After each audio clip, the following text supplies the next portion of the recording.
Chapter 4. The Best Policy. Luca paused for a moment, catching his breath. He'd only just met Beck, and somehow he already managed to drag her into this mess. Hopefully he could make it up to her. But finding Rollo was his primary concern.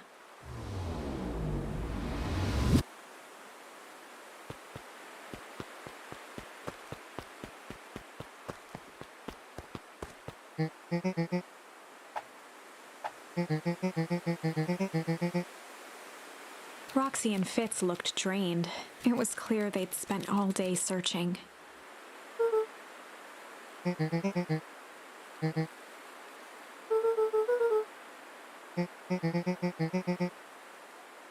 Roxy's temper could often be dismissed as the impatience of an older sibling, but this was the most intense Luca had ever seen her.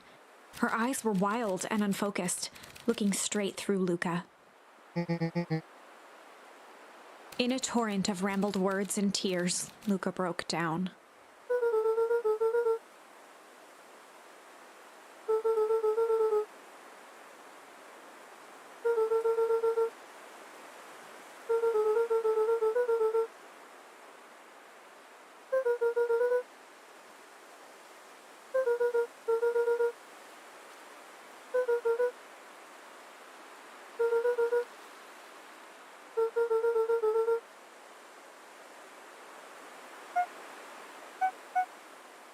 Roxy, still exhausted and angry, softened briefly as her eyes hunted the ground in thought.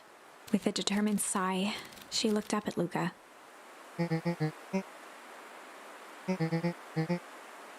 Roxy drew herself up.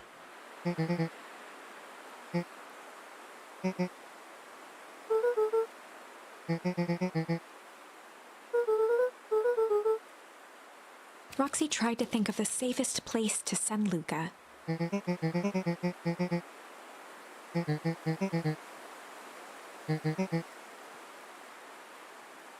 Luca wiped his cheeks and gave a quick nod.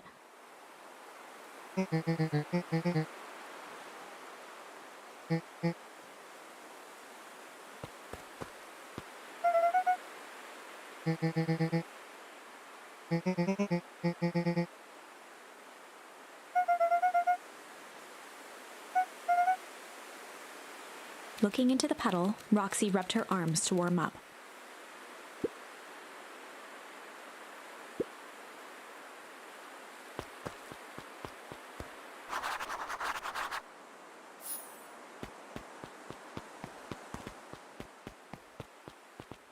Mr. Nuncreed jumped with a start.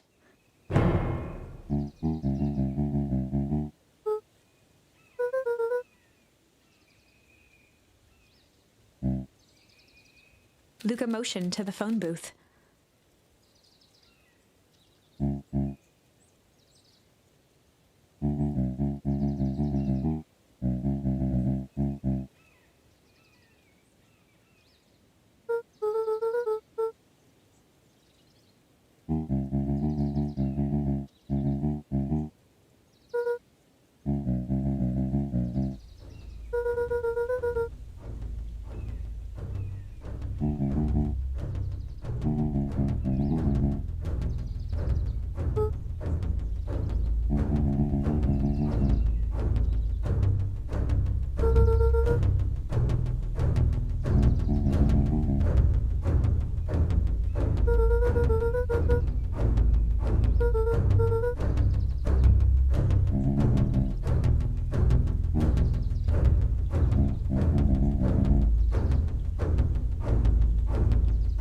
Mr. Nuncreed gently placed one of his substantial hands on Luca's shoulder.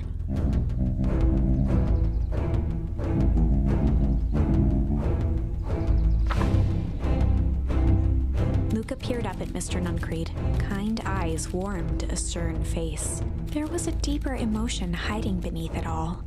It was subtle, but Luca could sense something eating away at him.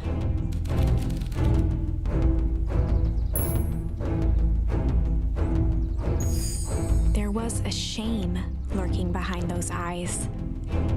A deep sadness. If Mr. Nuncreed was that worried about Rollo, maybe he could help.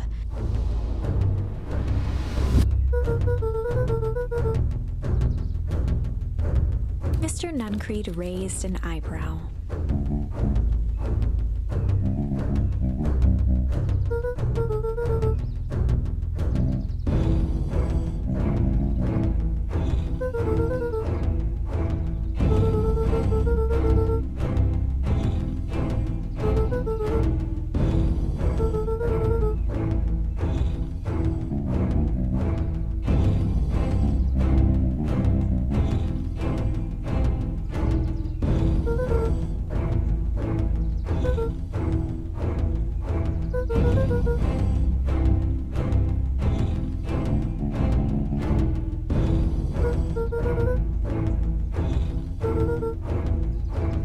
Mr. Nuncreed's shoulders slumped. A deep sigh bellowed from his chest.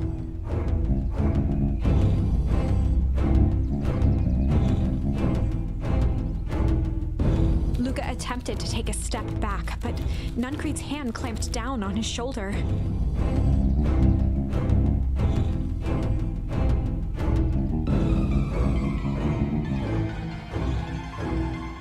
With a firm shove, Nuncreed manhandled Luca into the phone booth.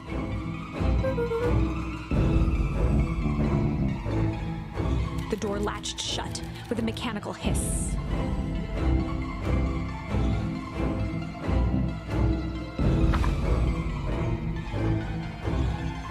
As Luca pounded the glass, the floor dropped from under his feet. The inside of the phone booth was now a loose capsule plummeting at gravity's whim.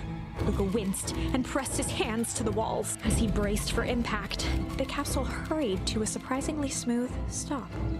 He felt a cold rush of air and opened his eyes with hesitance. Two large figures in hazmat suits occluded his view.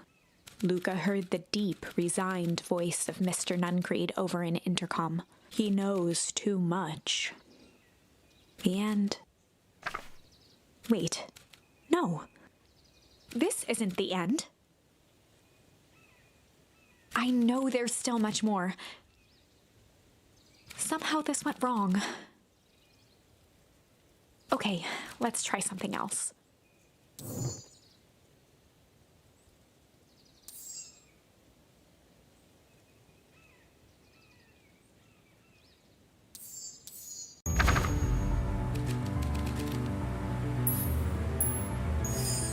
Well, time to bust out the strange.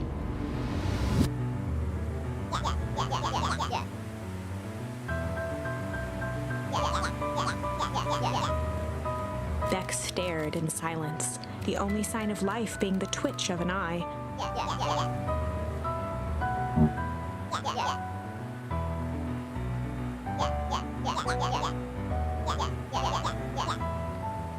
At the sight of Iggy taunting Beck, something in Luca snapped. Iggy's smirk shifted to a look of shock as Luca launched himself into his stomach. Iggy's clothes were drenched in the glowing ooze. Iggy's voice began to slur as he struggled to get up.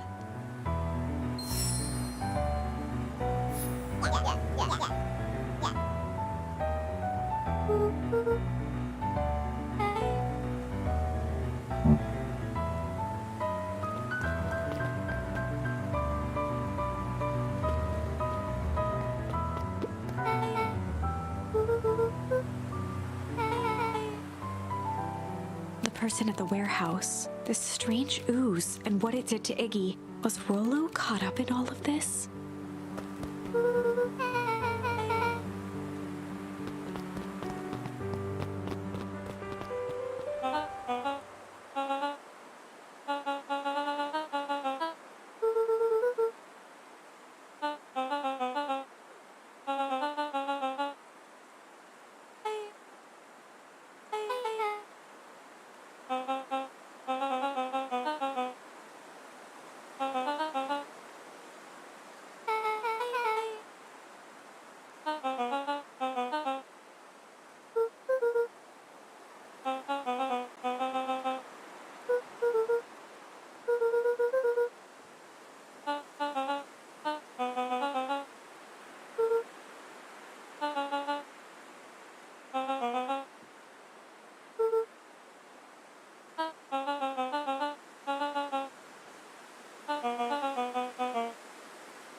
Beck glanced toward Luca.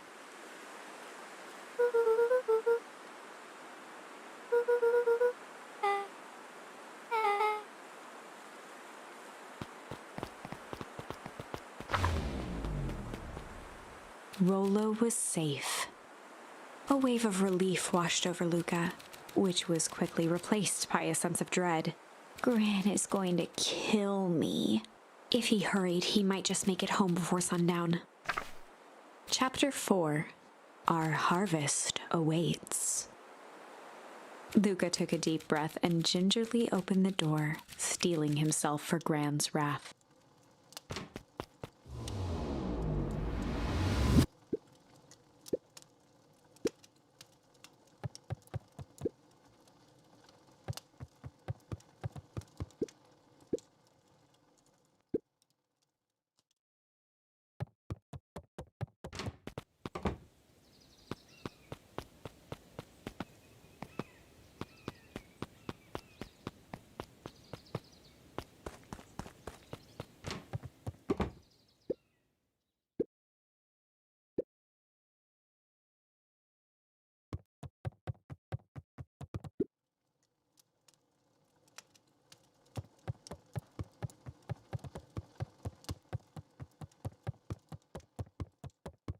Luca was alone. The house was empty.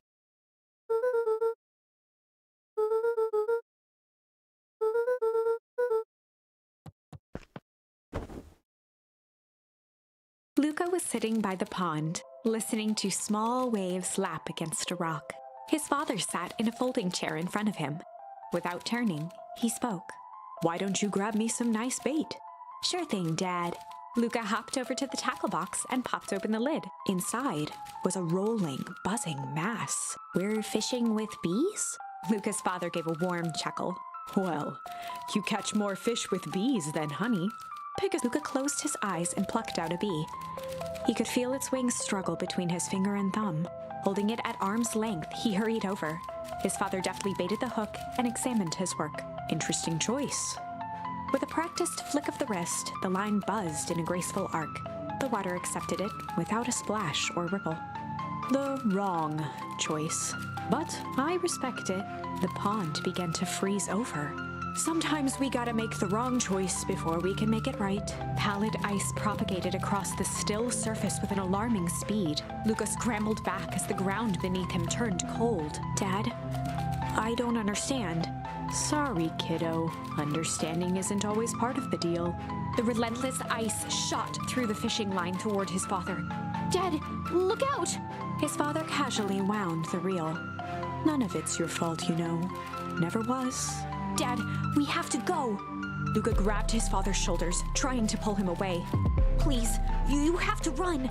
The ice crackled as it spread across his father's hands. "That's the thing about fishing, Luca." His chest began to crystallize.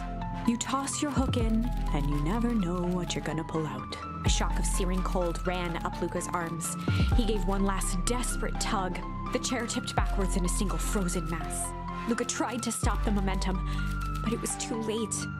He watched the icy form of his father slam into the hard ground, shattering into 1,000 pieces that crowded around his feet. "Dad, I don't understand. What does all this mean?" The gentle rustle of leaves was the only reply.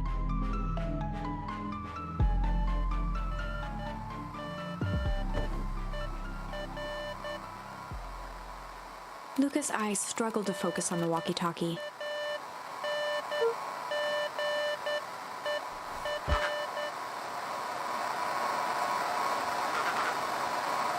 Faintly, he could hear Rollo amongst the noise.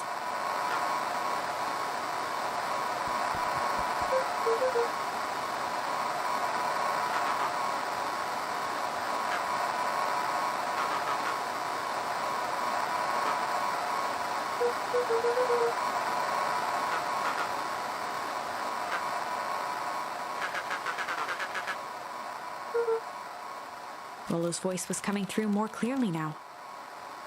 But some words were still just static.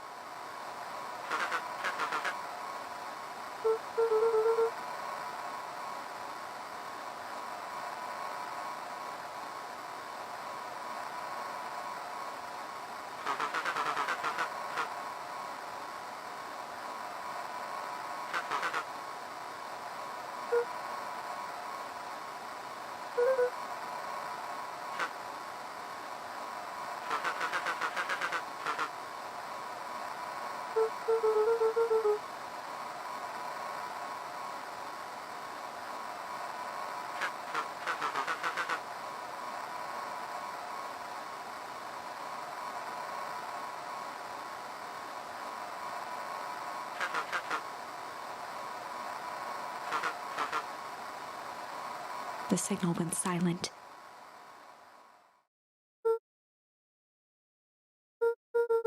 Luca held still, waiting for a response, his pounding heartbeat marking the passage of time.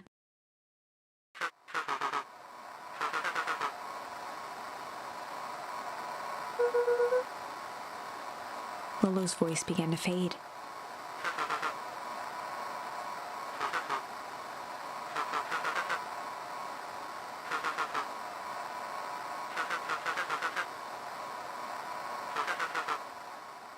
With that, the signal died for good.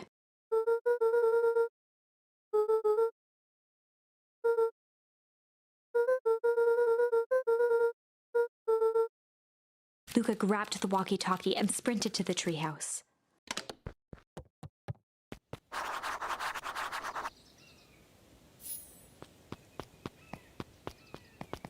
Luca heard a group of footsteps. He dashed behind the bushes to avoid being spotted.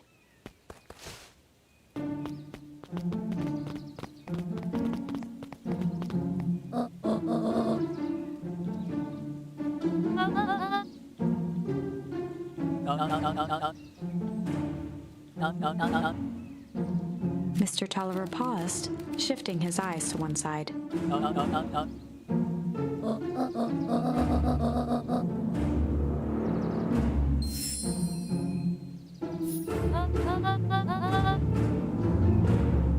Mr. Tolliver took one long, quiet breath.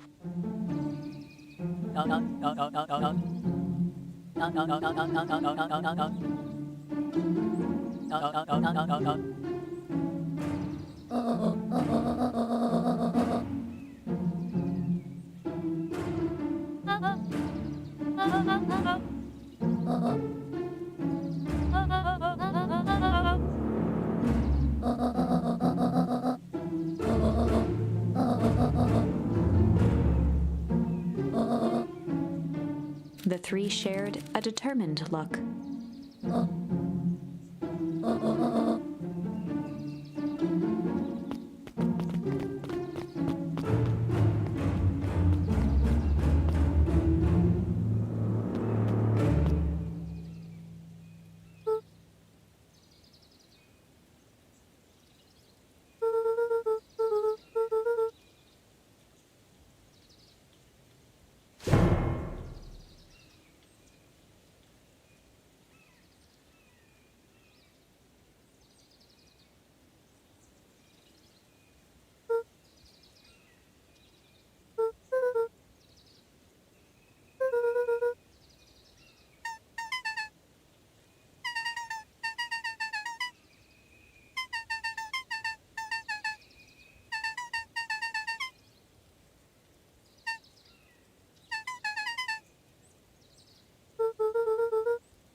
The two boys shared a mischievous grin.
Luca could only see a cloaked shape behind the rocket.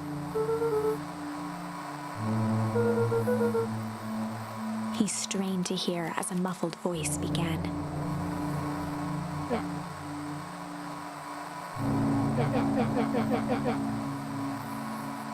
Fear gripped Luca's throat.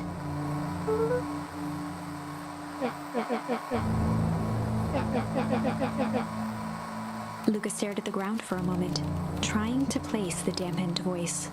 The figure shifted slowly from behind the rocket, revealing itself to Luca.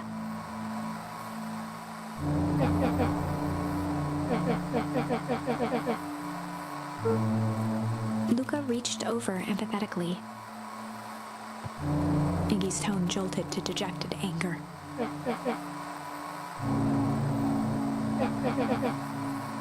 Luca slumped to the ground, overwhelmed by guilt.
Iggy slumped to his knees.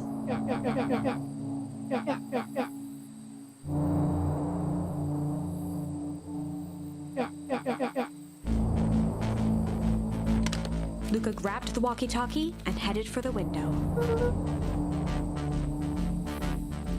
Luca and Iggy climbed up the back of the treehouse to its roof, where Rollo had constructed his MCDC, the Mission Control Defense Cannon. From behind the crowd of clipboards, William Kerr strode forward, a warm smile on his face.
Luca's grip tightened on the MCDC.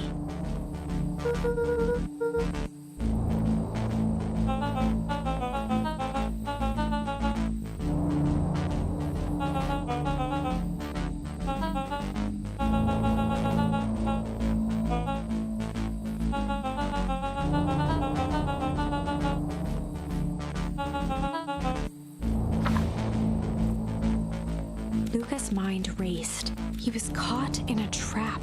What do you do when there's no hope? Iggy wiped his cheeks with a sleeve. What are you gonna do, Luca?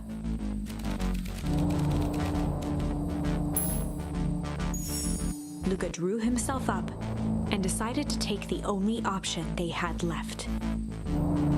He swung the mission control defense cannon around, aiming it confidently at the smirking face of William Kerr.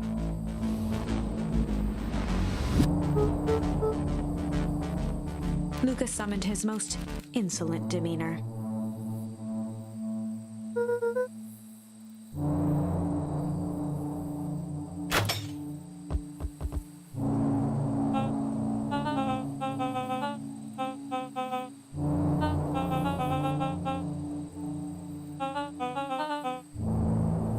Kerr turned his back on the two boys. With a nonchalant wave of the hand, he made his exit. As the clipboards began to slowly advance on the treehouse, Luca looked to Iggy with resignation in his eyes. The end. That escalated quickly. Maybe discretion was the better part of valor here. Let's put a pin in this for now.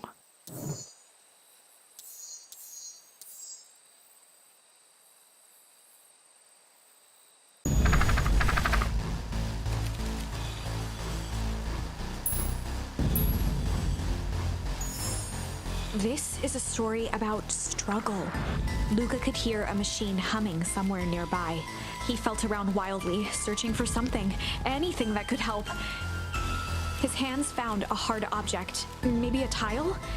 He yanked it free, lifting the cold stone. Let me go! Luca swung the tile as hard as he could at the shape that still held fast to his leg. He heard the crack of glass as the stone hit the assailant's mask. With a muffled yelp, the hand let go. Luca was free and scrambled to the door. He never looked back once on the long run home. Chapter 3. Everything's fine. The next morning, it was quieter than usual at the breakfast table. Only the sound of silverware and chewing interrupted the awkward silence.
even checked the soles of his sandals.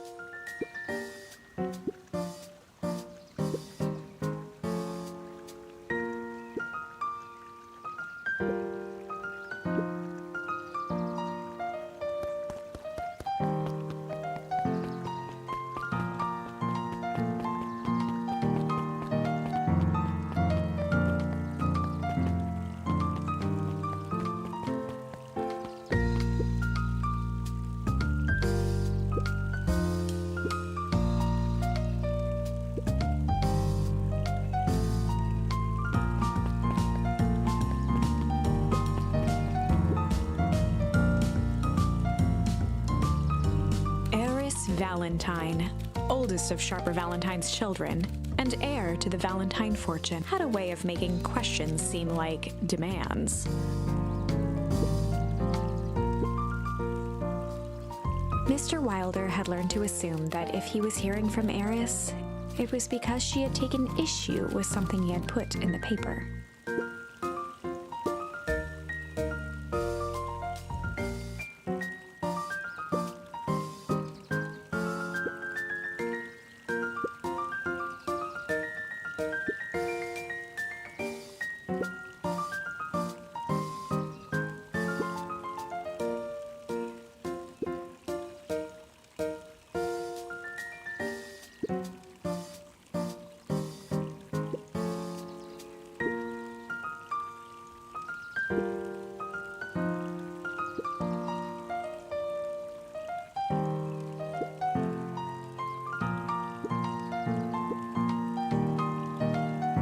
Mr. Wilder averted his gaze and began to polish his monocle.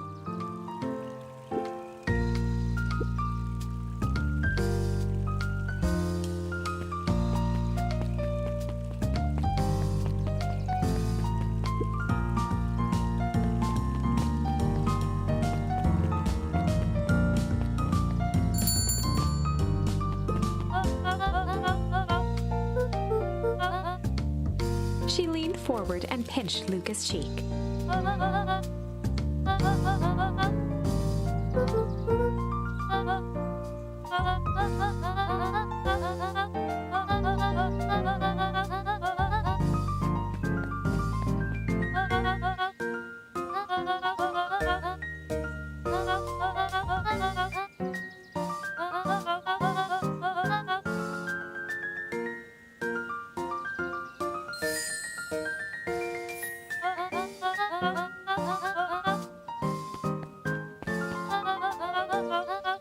Luca shifted the basket uncomfortably. Mrs. Fratelli lifted the cloth and inspected the jam. She carefully lifted out her jars of jam.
at his counter, Hiram Tolliver was meticulously shining apples. More accurately, Hiram Tolliver was meticulously shining one apple. With a yelp, Mr. Tolliver fumbled the apple, flailing at the air as it fell. He leaned forward and looked.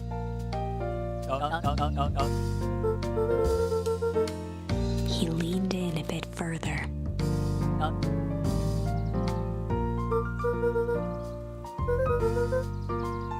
Mr. Tolliver leaned back, speaking loud enough for anyone to hear.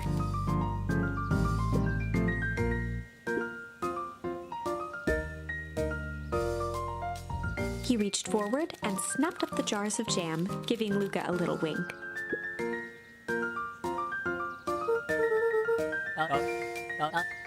He leaned in for a final whisper.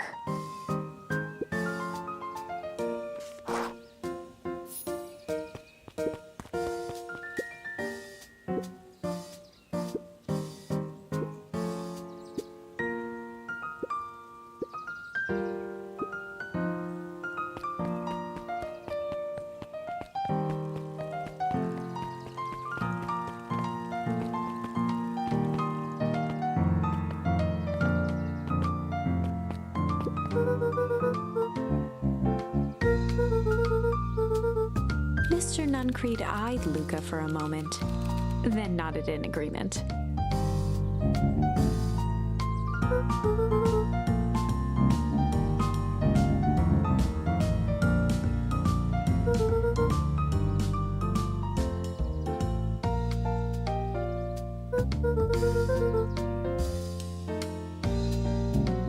Nuncreed snatched the basket from Luca.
Beck locked eyes with Luca. The look on her face was equal parts expectant and desperate.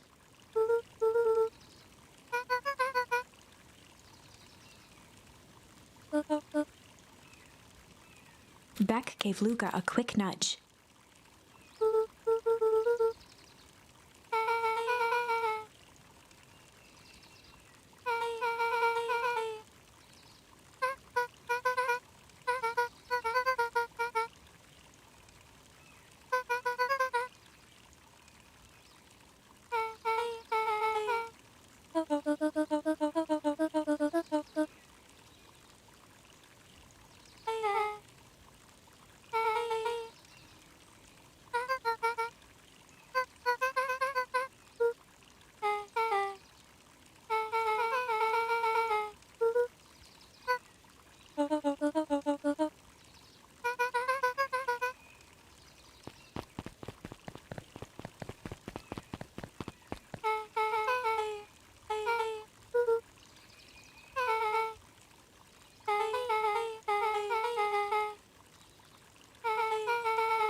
Jeff dug through his pockets for a bit,